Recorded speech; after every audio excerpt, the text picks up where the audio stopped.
l'élévation. Parce que notre Dieu est un Dieu qui ne veut pas abaisser son peuple. Amen. Mais il est un Dieu qui veut élever son peuple. Amen.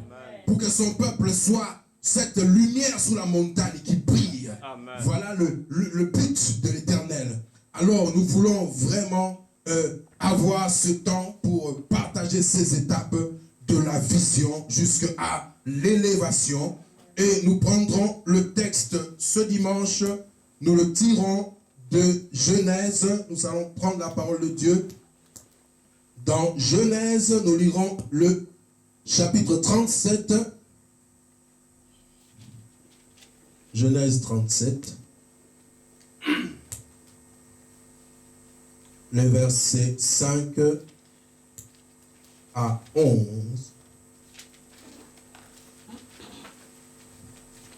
Genèse, quelqu'un va nous lire. Verset 37. Chapitre 37, versets 5 à 11. Librement, quelqu'un peut se lever et faire la lecture pour le peuple de Dieu. Joseph fit un rêve et il le raconta à ses frères, qui le détestèrent encore plus. Il leur dit, écoutez donc le rêve que j'ai fait. Nous étions en train d'acheter des gerbes au milieu des champs, et voici que ma gerbe s'est dressée et même restée debout. Vos gerbes l'ont alors entourée et se sont prosternés devant elle. Ses frères lui dirent, est-ce que tu vas vraiment régner sur nous? Est-ce que tu vas nous gouverner? Ils le détestèrent encore plus à cause de ses rêves et de ses paroles.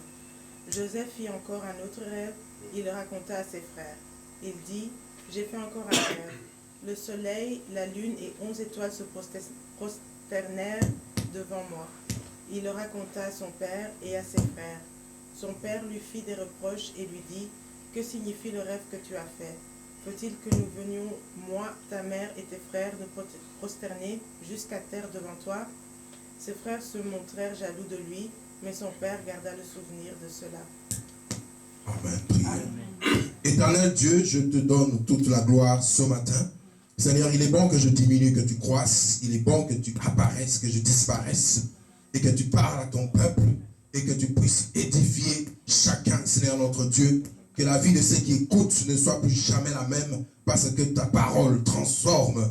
Éternel, merci d'envoyer ta parole. Afin qu'elle guérisse, qu'elle restaure, qu'elle éclaire, qu'elle édifie, qu'elle élève. Nous te donnons toute la gloire et nous te remercions pour ta parole, qu'elle soit vivante et efficace pour accomplir ta volonté dans le nom puissant de Jésus-Christ. Amen. Amen. Gloire au Seigneur. Comme je l'ai dit, on veut voir les étapes, n'est-ce pas? Il y a 7 étapes, nous allons faire un petit enseignement comme il y a ces 2 dimanches pour voir, n'est-ce pas, de la vision à l'élévation. Parce que Dieu, avant de faire quelque chose, Dieu l'annonce et il annonce à ses bien-aimés, à ceux qui sont dans l'intimité avec lui, pas à tout le monde, mais il annonce aux personnes. Et quand les gens sont attentifs, ils vont savoir ce que Dieu fait. Ici, Joseph, n'est-ce pas, âgé de 17 ans, nous dit la parole de Dieu, a reçu n'est-ce pas, un songe. Dans ce songe, on était en train de lui montrer comment sa gerbe s'élevait, comment la gerbe de ses frères se prosternait devant lui. Donc, il a reçu un message. Dieu voulait lui donner un message que je vais t'élever un jour. Parce que Dieu est un Dieu qui aime élever son peuple. C'est Satan qui aime écraser, rabaisser, avilir. Vous voyez, mais Dieu veut. Il a parlé à Joseph, n'est-ce pas, par un songe. Parce que Dieu, avant de faire quelque chose, n'est-ce pas, il nous avertit, il nous prévient toujours. Mais maintenant, la Bible nous dit que l'Éternel parle tantôt d'une manière, tantôt d'une autre. Mais c'est nous qui ne faisons pas attention. Alors, il y a beaucoup de gens qui disent que mais Dieu ne me parle pas.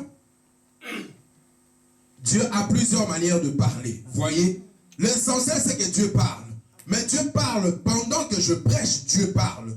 Dieu parle par une vision. Dieu parle par des songes. Dieu parle par une exhortation. Dieu peut parler même pendant l'adoration. Dieu peut te parler par un cantique bien précis. Dieu peut te parler pendant que tu es en train de t'intercéder. Dieu peut te parler par la bouche d'un petit enfant. Mais c'est à toi de discerner à quel moment Dieu est en train de parler. Amen. Si nous voulons recevoir le message de Dieu, n'est-ce pas, la vision de Dieu, il faut que nous sachions être sensibles au moment où Dieu est en train de parler. Pour que nous sachions que c'est à ces moments-là. Alors vous voyez que Dieu, maintenant ici, Dieu a utilisé le songe pour parler à Joseph. Alors, maintenant, Dieu peut utiliser plusieurs choses. Mais l'essentiel c'est que Dieu parle, il annonce. J'ai dit de la vision à l'élévation. La vision ici, c'est quoi? La vision ici, c'est plus, n'est-ce pas, dans le cadre d'un projet. Quand on dit, ma soeur, quelle est ta vision dans la vie? Tu vas dire peut-être que non, moi, j'ai envie de devenir pilote, ou ma vision est de devenir femme d'affaires, ou ma vision est de fonder une société. Ça, c'est une vision dans le sens, tu es visionnaire, tu as un projet. Je ne parle pas de visions que beaucoup de gens aiment, alors que c'est des visions légères. Vous voyez, on a non, j'ai une vision, j'ai vu un hibou, j'ai une vision, j'ai vu un chat, ça doit être les autres. Je ne parle pas de ce genre de vision-là. Pas ce genre de vision-là, oui, tu peux avoir ça, tu es content, mais ça ne va pas t'amener plus loin que ça. Je parle ici d'une vision, d'un objectif et d'un but. Là où Dieu dit qu'un peuple sans vision est sans frein, parce qu'il ne sait pas où il est en train d'aller. Je parle de cette vision-là. Une vision qui change la vie de quelqu'un. Quand Dieu vient t'annoncer ce qu'il va faire dans ta vie, ou ce qu'il veut faire de ta vie, c'est là que tout va changer.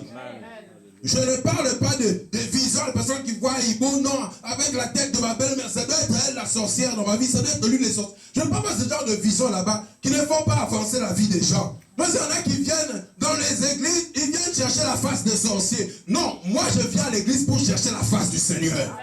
Je n'ai pas du temps à perdre. Parce que Dieu a quelque chose à te dire. Pour ton avenir, pour ton futur. C'est ça, mes bien-aimés, je parle de cette vision, un projet, un objectif. Garde bien dans la tête, c'est ça. Donc c'est l'objectif, le projet, ou la destination que Dieu veut que tu ailles. Et il te montre ça sous forme d'une vision, d'un projet. C'est ça qui change la vie des gens. C'est pas les autres visions, non. Parce que quand Dieu a rencontré Moïse, il lui a donné la vision de ce qu'il devait accomplir. Il a été transformé, il n'était plus un berger, il est devenu un prophète puissant. Quand tu as rencontré David, il a été roi, on a prononcé des paroles sur lui. On dit ton objectif, ton but, c'est que toi, tu seras roi en Israël. C'était l'objectif de la vision. Ça changeait sa vie, son objectif. Dieu annonce ces choses, mes bien-aimés. Alors c'est ça la vision. C'est l'objectif là où Dieu veut que tu ailles. Le but à atteindre, le projet à atteindre. Parce que si tu n'as pas ça dans ta vie, tu vas commencer à errer, à tâtonner à gauche, à droite, parce que tu ne sais pas où tu vas. Voilà pourquoi Dieu veut que chacun ait cet objectif-là. Parce que si tu es venu au monde, c'est parce que Dieu avait un but. Si tu as quitté ton pays, ton continent là où tu étais pour venir en ces lieux, c'est parce que tu as un but, une vision accomplie dans ta vie. Et si tu es venu dans ce pays, pas à côté, c'est parce que Dieu a un but qu'il est en train de poursuivre pour toi. Et si tu es dans cette église, il n'y a pas de hasard, c'est que Dieu a un but et un objectif qui t'a mis dans ce lieu pour que tu puisses accomplir ces choses. Alléluia. C'est comme ça, mes bien-aimés, que Dieu veut que nous sachions qu'il y a un message, il y a un projet, il y a un but, il y a un objectif. Et Dieu veut qu'on arrive à accomplir cela. Parce que Dieu ne veut pas que nous puissions échouer. Oui, parce que nous sommes ces enfants, nous les représentons. Quand un papa voit que l'enfant réussit, là, le papa est fier. Voilà pourquoi l'écrivain au psaume dit, notre victoire, Seigneur, c'est ta gloire. C'est comme ça qu'on a besoin que Dieu puisse nous donner une vision, un objectif, un projet, un but à atteindre, absolument. Et il faut que Dieu parle. Le reste des choses, ce n'est pas trop important si tu ne sais pas où tu vas. Mais si tu manques de quelque chose dans la vie, mais tant que tu sais là où tu vas, ça ne va pas trop te déranger. Parce que tu connais l'objectif, tu as une vision à accomplir. Voyez. Alors c'est comme ça qu'il faut que Dieu se révèle. Et là, Dieu parle par les songes, par la prédication, par l'enseignement, par les visions, par les révélations, par une prophétie, par une parole de connaissance. Comme je dis, par un enfant. Mais Dieu s'exprime, c'est un Dieu vivant. Il parle toujours. Alors, mais maintenant, mes bien-aimés, le grand problème qui se pose, c'est qu'il faut identifier la source de la vision, ou des songes, ou du message. Parce que Dieu n'accomplira pas ce qu'il n'a pas dit. Dieu ne réalisera pas ce qui ne vient pas de lui. C'est là qu'il y a beaucoup d'erreurs et de pièges, là où les gens tombent dedans, parce qu'ils n'ont pas discerné la source de la chose. Est-ce que c'est Dieu qui a parlé, ou ce n'est pas Dieu qui a parlé? D'abord, il faut être être sûr que cela vient de Dieu d'abord. Parce que beaucoup, c'est un chemin. Tu vas croire que Dieu l'a abandonné, alors que Dieu n'était pas là au début quand ils ont commencé à marcher. Oh, il n'y a pas d'onction, on a donné une mauvaise... Non. Est-ce que tu avais saisi, tu avais discerné la voix du Seigneur? Parce que les visions, tous les sons ne viennent pas du Seigneur. La Bible nous le dit. Quelqu'un peut nous lire Ecclésiaste, chapitre 5, le verset 2. Ça va nous donner une révélation. Ecclésiaste, le chapitre 5, le verset 2. Vous allez voir parfois les songes d'où ça vient.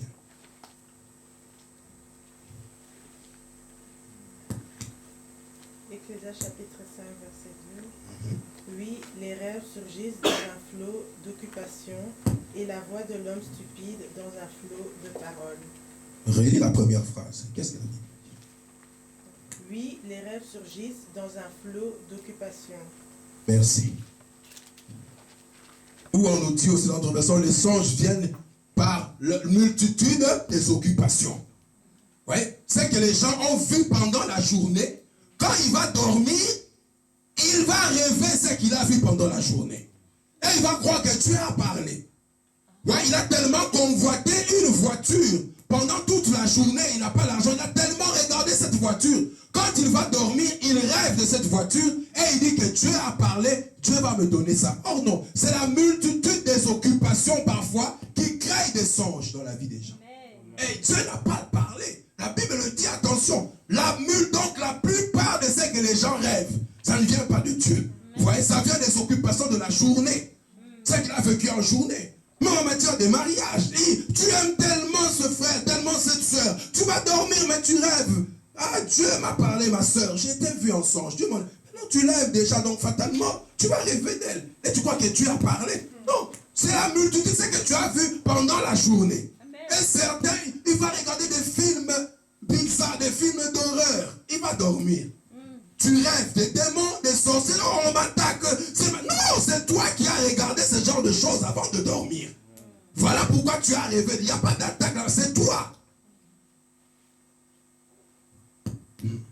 Ecclésiaste nous dit, la plupart des songes, c'est la multitude de ce qu'on voit pendant la journée. Que nous allons rêver et nous disons que Dieu a parlé. Non, tout ce qui est dans les songes, ce n'est pas forcément Dieu qui a parlé. Vous voyez? Donc il faut d'abord, première chose, discerner que là maintenant, Dieu a parlé. Parce que Dieu parle, maintenant c'est le plus difficile, c'est le discernement. Quand tu as maintenant discerné que ici c'est Dieu qui parle, ok, parce qu'il y en a aussi qui ruminent des choses, de la haine, il va dormir, il va rêver de la personne dont il haït, il veut son malheur, il va rêver dans le songe. Ouais, il y a beaucoup de choses qui sont provoquées, comme Ecclésiaste nous dit, par la multitude des occupations pendant la journée, et c'est ça que nous allons en songe. C'est ça le problème. Il faut d'abord discerner la source de cette vision, de ce songe-là. Une fois que tu as discerné cette source-là, ça vient de Dieu, de ton Dieu. Voilà pourquoi, le bien-aimé, il faut rester dans l'adoration, dans la présence de Dieu, parce que c'est là que tu es susceptible d'entendre, d'être sensible à entendre la voix du Seigneur. Vous voyez? Et c'est comme ça que ça ne va pas être des occupations. Tellement que dans la journée, tu étais là. Les enfants ont dérangé. L'enfant était malade. Tu as couru à l'hôpital à gauche. Tu vas dormir. Tu vas rêver que tu es à l'hôpital aux urgences. Tu crois qu'il y a la mort. Non, c'est parce que tellement tu t'es inquiété. Tu as rêvé de ça. Non. Parce que l'Éternel va protéger ton enfant. Il dit, je bénirai le fruit de tes mains et le fruit de tes entrailles. C'est comme ça. Il ne va pas permettre la maladie d'entrer dans ta maison. C'est tout, point. Quand tu as discerné que ça c'est Dieu, parce que Dieu parle vraiment, parce que Dieu veut agir. Et quand tu sais maintenant que c'est Dieu, parce que la Bible dit que Dieu n'est pas une statuette. Il a des yeux, lui il voit. Il a des mains et il touche. Oui, il a des pieds, il marche au milieu de son peuple. Oui, mais Dieu a marché parmi nous. Je dis souvent que le plus grand miracle, pour le moment on est en train de dire que non, l'homme a marché sur la lune. On est en train de faire des émissions. Le plus grand miracle, ce n'est pas que l'homme a marché sur la lune. Le plus grand miracle, c'est que Dieu a marché sur la terre. Amen. Alléluia. Parce que Jésus était Emmanuel. Il est descendu parmi nous. Il a marché dans sa propre création. Et c'est là le plus grand miracle que Dieu a entendu. Il est venu parler de lui par lui-même. Vous voyez? Et c'est comme ça que Mais bien aimé, et Dieu est un Dieu vivant. Donc Dieu, quand il te parle, voilà. Là maintenant, Joseph a reçu ce songe. Il savait que ce songe était spécial. Voilà pourquoi il est venu raconter à ses frères. Il est venu raconter à son père. Il est venu raconter le songe. Ses frères se sont fâchés sur lui. On l'a insulté, on l'a malmené, il est allé dormir, il a reçu encore un deuxième songe encore. Vous voyez, il est encore venu raconter ça encore à ses frères. On l'a encore haï, son père l'a réprimandé, etc., etc. Vous voyez, quand il a reçu cette vision, parce que les frères là ont dit, mais est-ce que tu vas nous gouverner? Est-ce que tu vas être notre chef, toi? Tu es le dernier de la famille, l'avant-dernier. Tu es notre chef. Ça ne va pas se passer comme ça. Tu vas nous gouverner. Il a eu un deuxième songe. Il va le dire à son père. Jacob aussi réprimande Joseph. Cette fois-ci, il a vu la lune, le soleil et 11 étoiles qui se prosternaient devant lui. On a dit, mais ça c'est trop. Mais Jacob a dit, mais tu veux que toi, moi et ma mère, on vient se prosterner devant. Qu'est-ce que c'est que ça? On l'a réprimandé. Parce qu'il ne comprenait pas trop. Mais bien aimé, il y a encore quelque chose d'important. Il faut savoir interpréter le message que Dieu envoie. Il y a beaucoup d'erreurs dans ces choses. Voilà pourquoi Dieu a donné le don d'interprétation. Vous voyez? Parce que quand on donne un message en langue, parfois, il y a aussi l'interprétation qui peut arriver. Maintenant, il faut discerner. Il y a la prière en langue et il y a la parole en langue. La prière en langue, tu parles à Dieu. La parole en langue, Dieu nous parle dans une autre langue. Maintenant, là, il y a besoin d'interprétation. Sinon, vous allez croire que la sœur a prié. Oh, elle est en train de donner un message. Et maintenant, il faut savoir interpréter le songe. Quand tu reçois un songe, ce que tu vois dans le songe a des significations. Si tu n'as pas l'interprétation, tu vas faire des erreurs. Parce que tu vas mal agir. Voilà pourquoi il faut avoir l'interprétation du message que Dieu est en train d'envoyer. Vous voyez, Jésus, parfois, il parlait, les apôtres ne comprenaient pas. Il dit, méfiez-vous de levain des pharisiens. Mais qui lui a apporté du pain? Il ne parlait pas du pain, de levain comme ça. Il parlait de la parole, parce que lui, il est le pain de vie. Vous voyez, il faut discerner le message que Dieu envoie d'abord. L'interprétation. Vous voyez, tu as vu ça dans le songe. Qu'est-ce que ça veut dire? Il faut demander à l'interprétation. Ça va t'aider maintenant à comprendre. Parce que les frères de Joseph ne comprenaient pas. Ils en voulaient à Joseph. Mais le papa a réprimandé Joseph, mais à un moment donné, il a dit, bon, je vais garder ces choses quand même dans mon cœur. Parce que je ne comprends pas très bien, mais il semble que Dieu a quand même parlé. Il a été sage quand même. Il a gardé ça dans son cœur. Vous voyez? Donc ici, le Seigneur a parlé. Maintenant, tu as entendu le message de Dieu. Tu as reçu la vision de Dieu. Et c'est comme ça que maintenant, tu dois maintenant savoir maintenant que non, ça, Dieu a parlé. Dieu l'a dit. Dieu l'a montré, Dieu s'est prononcé. Voilà dans ma vie, j'ai ce but, cet objectif, cette vision que Dieu a annoncé, n'est-ce pas, ce projet à atteindre. Maintenant, je vais avancer avec l'Éternel. Et Joseph, n'est-ce pas, est allé parler à ses frères. Maintenant, ses frères, n'est-ce pas, l'ont haï. La deuxième étape de la vision à l'élévation, la deuxième étape, c'est l'opposition. Tout le monde doit passer par ces étapes. Vous voyez, parce qu'il y en a qui veulent fuir, qui veulent prendre des raccourcis. Non, Dieu, quand il met ses principes, c'est comme ça. Il a mis une porte pour entrer au ciel. Aucune religion ne va faire rentrer les hommes au ciel. C'est Jésus ou personne. Point, c'est comme ça. Vous voyez, Dieu a ses principes, il met ça comme ça. Il dit, ne me dérangez pas. Si vous voulez entrer, allez voir le Christ Jésus. C'est comme ça, il n'y a pas d'autre moyen, d'autre méthode. Que tu aies fait de bonnes actions depuis que tu es petit ou ça ne compte pas. Tu dois passer par Christ. Amen. Donc ici, ces étapes, tout chrétien doit passer par là. Amen. Il y a l'opposition, la deuxième étape, il y a l'opposition. Parce que quand Dieu a parlé à Joseph, Joseph a eu ses songes, il était content, l'élévation est là, la gloire est là. Mais quand il est allé parler à ses frères, les frères n'ont pas dit alléluia, frère, amen, que Dieu te bénisse vraiment, tu as des belles visions, Dieu va t'élever. Non, ses frères se sont fâchés, ils se sont opposés. Quand il était parlé à Jacob, même Jacob qu'on a appelé Israël, l'homme qui a combattu avec Dieu, l'homme qui a vu Dieu, l'homme qui avait l'onction, là aussi, lui aussi, a réprimandé. Joseph aussi. Vous voyez, le problème avec nous, nous voulons que tous les gens soient d'accord avec nous. Non. Ce n'est pas comme ça que ça fonctionne. Il y a toujours une partie qui sera d'accord et une autre doit s'opposer à toi. Il n'y a rien à faire. Le premier qui va s'opposer, c'est Satan. Satan doit se dresser contre toi. Sinon, si Satan ne se dresse pas contre toi, ça veut dire que la vision vient de lui. Parce que Satan ne va pas se combattre lui-même. Satan ne peut pas se diviser. Jésus a dit que Satan ne peut pas être divisé contre lui-même. Sinon, son royaume va être détruit. Satan ne s'oppose qu'à ce qui vient de Dieu. Si ta vision, ton songe, ton projet, ton objectif ne rencontre pas d'opposition, ce n'est pas Dieu. Parce que Satan ne peut pas être d'accord, content de ce que Dieu veut faire dans ta vie. Mais bien aimé, c'est normal, il faut qu'il y ait l'opposition. C'est comme ça que Satan va se lever, le vent va se lever, parce que l'ennemi ne sera pas content, parce que quand il est jaloux, il ne peut pas accepter que Dieu accomplisse dans ta vie ce que Dieu a voulu faire. Donc tu dois rencontrer l'opposition de l'ennemi. Tu dois rencontrer l'opposition des hommes. Il y en a qui attendent toujours que non, mais j'ai dit ça, je ne sais pas, la soeur là n'est pas d'accord, le frère n'est pas d'accord, mais c'est tout à fait normal. N'attends pas que tous les gens soient d'accord avec toi. Cherche d'abord que Dieu soit d'accord avec toi. Car si Dieu est pour nous, qui sera contre nous? Qui accusera l'ennemi de l'Éternel? C'est Dieu qui justifie. Qui les condamnera? Christ est mort pour eux bien plus. Il est ressuscité, il est à la droite du Père, il intercède pour nous. Ça veut dire que c'est l'approbation de Dieu qui va compter. N'attends pas que le monde entier soit d'accord avec toi. N'attends pas que toute l'église soit d'accord avec toi. N'attends parce que chacun a son amour avec Dieu, son objectif. Vous voyez, c'est comme dans une classe.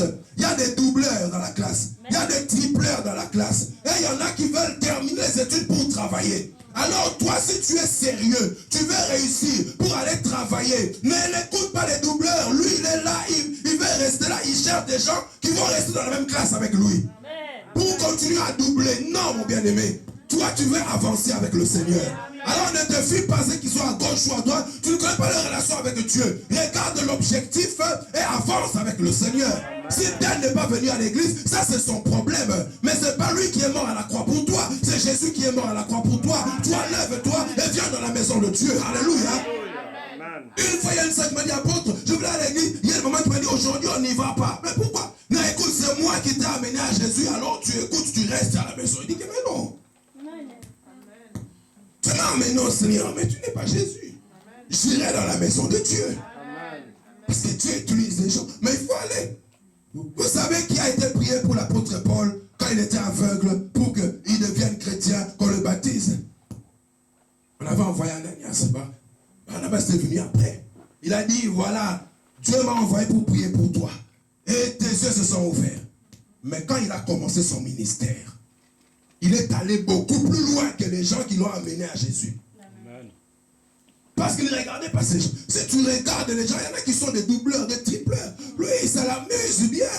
Et voilà, il n'est pas trop engagé. Mais si toi, tu sais, là où tu es en train d'aller, tu ne vas pas attendre l'approbation telle. Tel n'est pas venu. Tel n'est pas venu faire l'heure. Pourquoi moi? Non. Si tu fais ça, tu vas rater l'objectif. Parce que nous avons le même Dieu, mais chacun a le projet que Dieu veut accomplir dans sa vie. C'est ça le problème. Mais beaucoup ne le savent pas. L'opposition va se lever. Il faut que ça se lève. Parce que Satan doit dire non, je vais bloquer ça. Je vais empêcher que ça n'arrive. Quand l'ennemi se lève, ça veut dire qu'il y a une grande gloire que Dieu veut manifester. Amen. Regardez mes bien-aimés, toutes les femmes qui ont voulu avoir des enfants, qui allaient avoir des ministères spéciaux. L'ennemi a bloqué ça toujours. Les autres femmes accouchaient en désordre, d'autres n'étaient même pas mariées, elles accouchaient. Mais Sarah, depuis qu'on avait donné la promesse, elle était stérile. Parce que Isaac allait naître, un enfant qui va sortir par la parole de Dieu. Regardez Rebecca, elle était stérile aussi. Pourquoi? Dans son ventre, il y avait celui qu'on va appeler Israël, qui devait naître. Jacob devait sortir de ce ventre. Satan ne voulait pas. On a compliqué sa vie. Regardez Léa. Léa a accouché. Mais Rachel était stérile. Parce que dans son ventre, Joseph allait changer la vie de cette famille. Regardez Manoah. Bloqué, stérile.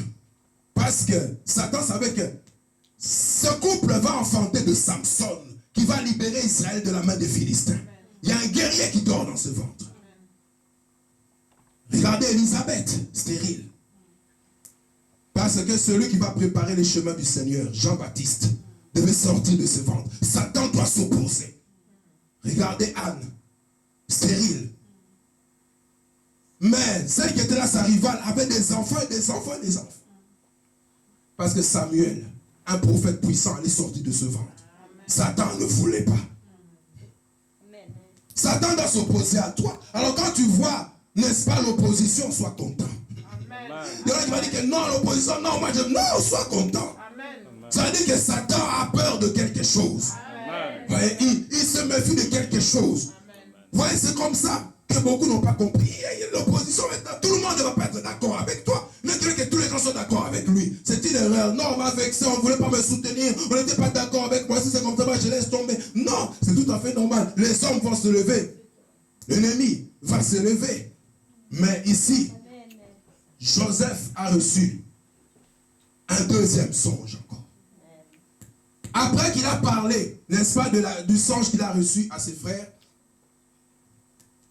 on l'a haï, on l'a méprisé, on l'a maudit. Il est allé dormir. Dieu lui a envoyé encore le même songe. Il a ajouté son papa dedans, sa maman. Il est revenu. Leur est donné encore. Ça veut dire quoi? Ça veut dire que Dieu ne regarde pas l'opinion du diable ou l'opinion des hommes. Voilà pourquoi il répète toujours ce qu'il t'a déjà dit. Vous voyez, Dieu n'invente pas. Dieu ne va jamais inventer une nouvelle Bible. Non. C'est toujours de cette Bible qui va te donner des paroles. Amen. Il ne va pas inventer de nous. Non. Parce que Dieu, quand il a donné une promesse, il va l'accomplir. Voilà pourquoi il a dit à Joseph, non, je te redonne le même songe. Vous voyez? Il a redonné le même songe. Ça veut dire que Satan peut se lever, les hommes peuvent se lever, ça ne changera pas ce que Dieu veut accomplir. Dieu ne tiendra pas compte de ces gens. Dieu ne tient pas compte ni des autorités, ni de ta belle-mère, ni du diable, ni des démons, ni des magiciens. C'est que Dieu a dit, il a dit et il accomplira. La Bible dit qu'il est derrière sa parole. Il veille sur sa parole pour l'accomplir, pour l'exécuter. Les circonstances de ta vie ne changeront pas ça. Les événements de ta vie ne vont pas changer ce que Dieu a dit. Parce que quand Dieu t'a donné la parole, la promesse, la vision, le projet, il savait ce qui allait arriver dans ta vie. Il savait ce que tu allais devenir, où tu allais aller. Ça n'a pas empêché de te donner cette promesse parce qu'il sait qu'il va l'accomplir. Le diable peut régir. Il peut faire tout ce qu'il veut. Ça ne changera pas les plans de Dieu dans ta vie, la promesse de Dieu qui va accomplir. Voilà pourquoi l'opposition s'est levée. Dieu lui a redonné la même chose. Dieu va répéter les mêmes paroles. Vous savez, Jacob a eu la parole d'Isaac. Isaac a pris Jacob. Il a béni. Il a prononcé des paroles. Parce qu'Ésaü avait raté les droits d'aînesse. Il a dit que voilà, Dieu te donnera ceci, cela, ceci, cela. Ésaü vient après, il se rend compte que Jacob a pris le droit d'aînesse. On dit que Jacob c'était un voleur. Tout ça, Jacob ça veut dire voleur, oui, d'accord. Mais vous savez, la langue hébraïque a beaucoup de significations. Jacob, c'est pas seulement voleur, mais c'est aussi supplanteur. C'est celui qui vient à la place de l'autre. C'est ça Jacob, ça veut dire un supplanteur. C'est celui qui vient à la place de l'autre. Ça veut dire que l'autre a laissé sa place. On ne l'a pas volé, il a donné. Quand Jacob préparait la soupe, Ésaü est venu des champs, de la chasse, il a senti l'odeur, il avait tellement faim. Vous savez quand quelqu'un a faim, il est prêt à tout pour manger. Il est arrivé, non, donne-moi, Jacob a dit, mais non, je ne te donne pas. Non, donne-moi, non, alors vends-moi ton droit d'aînesse. Vous entendez? Donne-moi ton droit d'aînesse et moi je te donne ça. C'est là que Ésaü a donné. Jacob n'avait pas volé. Parce que les gens voient seulement au moment où on a béni Jacob. Non, c'est là. Il a dit que bon, allez, promets, jure devant l'Éternel que tu me donnes. Il a dit, prends, tu deviens l'aîné. Quand tu donnes ces paroles, Proverbe, n'est-ce pas, nous dit que la vie et la mort